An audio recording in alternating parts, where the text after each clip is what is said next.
ও 5টি বছর continuously silent ছিল, খুব সুন্দর কাজ করেছে। যখন যেটা তাকে ট্রান্সফার দেওয়া হয়েছে সেইটাই সে লুফে নিয়েছে, সেটার উপরে সে চিন্তা চেতনা তার জাগ্রত ছিল, সেটা রিসিভও করেছে। কাজগুলোও সেইভাবে নোটেশন অনুযায়ী কাজ হয়েছে। পরবর্তীকালে ম্যাচিউরড হয়ে গেছে। যখন আমি আমার পিতার আসনের কিছু কাজ করতে গিয়ে দেখলাম যে ও অনেক ম্যাচিউরড হয়েছে এবং কাজ করছে। এবং আরেকটা জিনিস যেটা তাকে আমি ভুল নেব না নেবার সময়ে আমি বললাম, দেখো, নর্মাল তুমি যদি একটা চরিত্রের সাথে যা যা প্রয়োজন সেটা না করো এবং ফ্যাশন সচেতন না হও, তাহলে তুমি 10 জনের চেয়ে আলাদা হবে না। তো এই জিনিসটা ও ওখান থেকে আজ অব্দি মেনটেন করে গেছে। গেট আপ, মেকআপ, তারপরে ড্রেস, এই ব্যাপারগুলো খুব যত্নশীল ছিল বলে আজকে, এবং শুধু বাংলাদেশ না, ভারতেও তার একটা জনপ্রিয়তা এসছে। কিছু ছবি ভারতে রিলিজ হয়েছে ক্যালকাটায়, সেখানেও ক্যালকাটার অনেক মেকারদের সাথে আমার কথা হয়, কারণ আমি একসময় ওদের সাথে অনেকগুলো ছবি করেছিলাম জয়েন্ট ভেঞ্চার।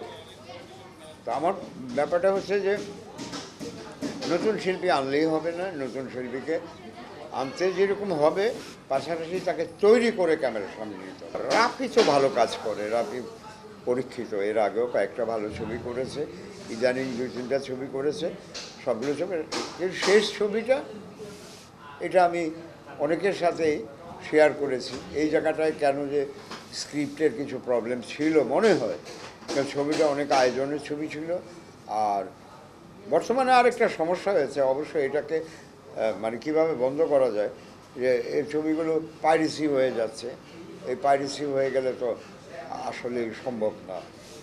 যে ইনভেস্টমেন্টে ছবিগুলো বানায়, ইনভেস্টার তো তার সিকিউরিটি কী, তার নিরাপত্তা কী। ব্যবসা কম বেশ হতেই পারে, কিন্তু ছবিটা যদি চুরি হয়ে বিক্রি হয় তাহলে তো কিছু করার নেই।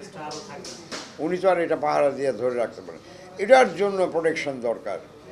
যেমন এটা একেবারে ভাইরাস হয়ে গেছে সিনেমা, অনেকের ভিতরেই যে স্পিডটা ছিল তারা ভয় পেয়ে যাচ্ছে, না পাইরেসি হয়ে গেলে আর কেন।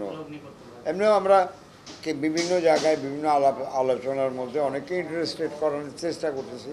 ভাই ইনশাল্লাহ আমরা বেশ কয়েকজন ডাইরেক্টর ভালো কিছু কাজ করতে চাচ্ছি, আপনারা ইনভেস্ট করেন। আমার বিশ্বাস যে আমাদের যে সমস্ত নির্মাতা কাজ করতে যাচ্ছে তারা যদি একটু সাপোর্ট পায় তাহলে পরে অনেক ভালো ভালো ছবি হবে।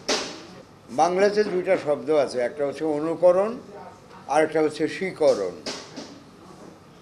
একটি গল্প ভারতে হতে পারে, সাউথ ইন্ডিয়াতে হতে পারে, মুম্বাইতে হতে পারে, অন্য অন্য ভাষাভাষী যে সমস্ত জায়গায় ছবি হয় তাদের হতে পারে। আমার খুব পছন্দ, আমি গল্পটি অবশ্যই নেব। এখন আমি এই গল্পটা ওরা কীভাবে উপস্থাপনা করেছে ওদের মতো, আমারটা আমার মতো। গল্প কিন্তু নতুন কোনো আসবে না, গল্প কিন্তু যেখানে আছে ওই যে কটা গল্প আছে ওই কটা গল্প, কিন্তু এক জায়গায় এই গল্পটা উপস্থাপনার জন্য কিংবা স্ক্রিনপ্লের জন্য চমৎকার বিজনেস হয়েছে। এখন এই গল্পটি যেহেতু পরীক্ষিত, এই গল্পটি যখন আমি সিনেমা বানাবো তখন আমি চেষ্টা করব আমাদের দেশে যে ভরপুর আমাদের যে কালচার, আমাদের যে চলন, এই ভিতর দিয়েই কিন্তু আমরা এই কাজটা করব।